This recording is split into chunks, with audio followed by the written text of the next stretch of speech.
Ethan back today with another album review. We got them back to back. This is an album, the third album from a legendary heavy metal band. This is an album that, to me, I don't think is talked about a lot when the discussion of their greatest albums comes up. This is Judas Priest's album, Sin After Sin, with that amazing album cover of the sort of cathedral tomb looking thing. Very, very very much love that artwork. Yeah, this is their third album, released after Sad Wings of Destiny, their kind of landmark breakthrough album in 1976. This one was released in 77. There's a picture of it without the glare. There's a picture of the guys. There's Ian Hill, the bass player, K.K. Downing, the guitarist, Rob Halford, the singer, and Glenn Tipton, the other guitar player. So, yeah, I just always have thought this album was underrated in their catalog. Sad Wings of Destiny, Stained Class, Hellbent for Leather, Screaming for Vengeance, British Steel, Painkiller. All these albums are talked about more probably than this one, at least from what I've seen online and on YouTube and whatnot. But I've always thought this album was phenomenal. This is right after Sad Wings, so they were riding high from that breakthrough album. But this is just an album just chock full of great songs, just Judas Priest classics. Yeah, like I mentioned, Rob Halford, legendary singer. On vocals, Glenn Tipton and K.K. Downing. On lead and rhythm guitar, Glenn Tipton did more rhythm, K.K. did more lead. Ian Hill on bass. And who was the drummer? Give me 1 second while I check who the drummer was.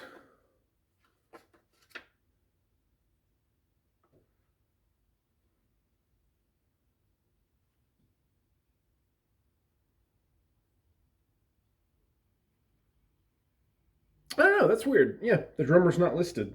I probably have to look that up online later. But they obviously had a drummer. Let me see if I can actually look that up real quick. Have a little detour in the review. Give me 1 second.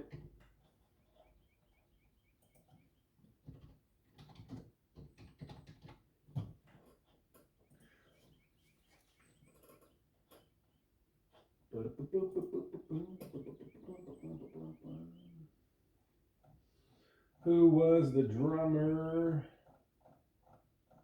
for this album?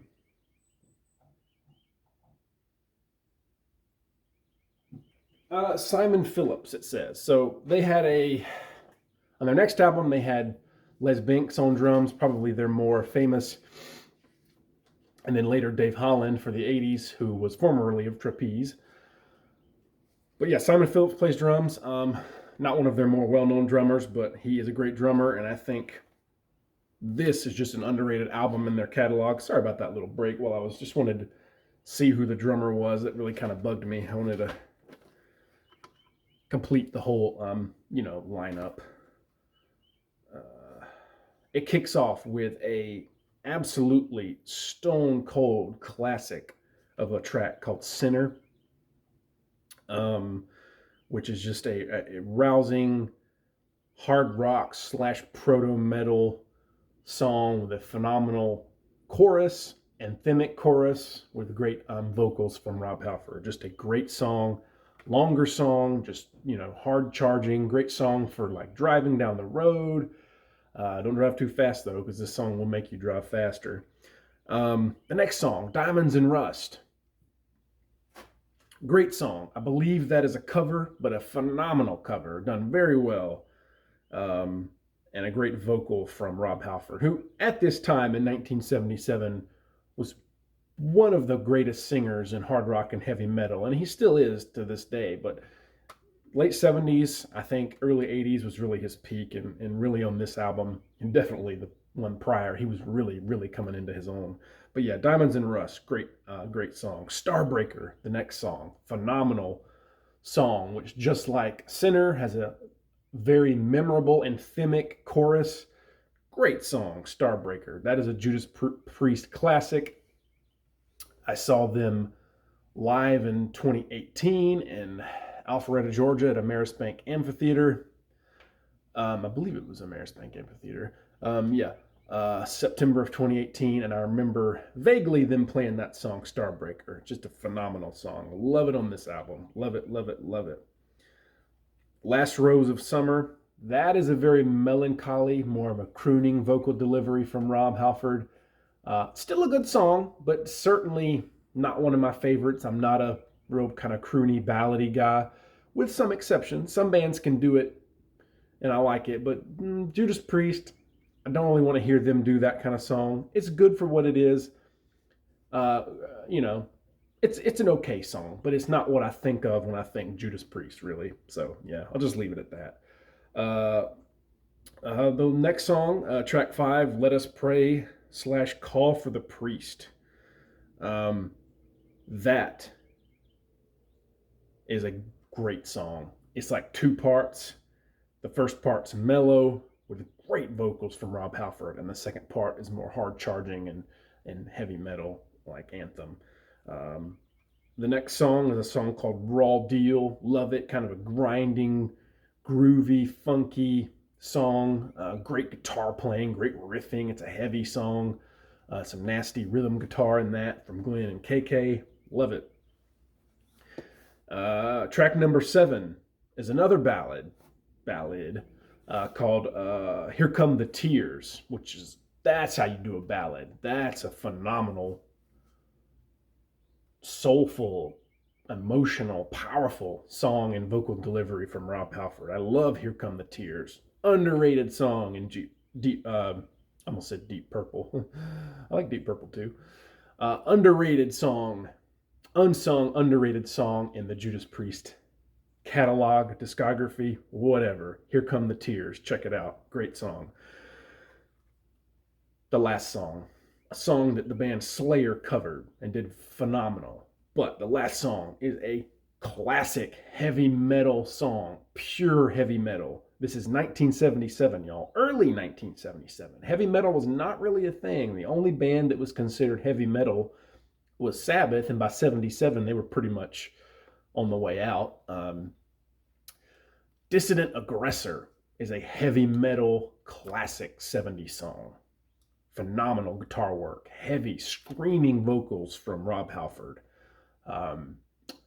If you think of bands like Merciful Fate, King Diamond, even Iron Maiden, that high register of singing, that falsetto, right here.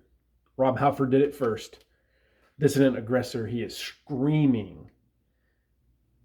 Just a phenomenal heavy metal anthem, Dissident Aggressor. It's just such a great song. Probably one of Judas Priest's best songs. You know, that's arguable, but personally, for me, that's a top 5 Judas Priest song, Dissident Aggressor. Yeah, so Sin After Sin. Let me show you the booklet here. Just such a great collection of amazing, underrated Judas Priest songs. But again, Sinner and Starbreaker and Diamonds and Rust, those are not underrated. Really, every Judas Priest fan knows those, but they are not really ranked top tier Judas Priest songs. But I just think this album is underrated, kind of a forgotten album in their discography. Sin After Sin, released in 1977 from Judas Priest. I'm going to give it a 96 out of 100, a solid A. Nearly a perfect album. Maybe not quite perfect, because of a few songs, but the flow of the album is great. The vocal performance is top notch. The guitar playing is phenomenal all around from Glenn and KK. 2 of the greatest twin guitar teams in hard rock and heavy metal. And Judas Priest is still going today. They just released an album a couple days ago. I can't remember the name of it, but they just released it. I'll have to go listen to it. A band that is still going strong in 2024, 50 years after they released their first album, Rock-A-Rolla, in 1974. So they're legends. Rob Halford is a legend. Judas Priest, can't go wrong with any of their albums, but to me, This is one of their best, Sin After Sin, right here. Thank you for watching this album review. See ya.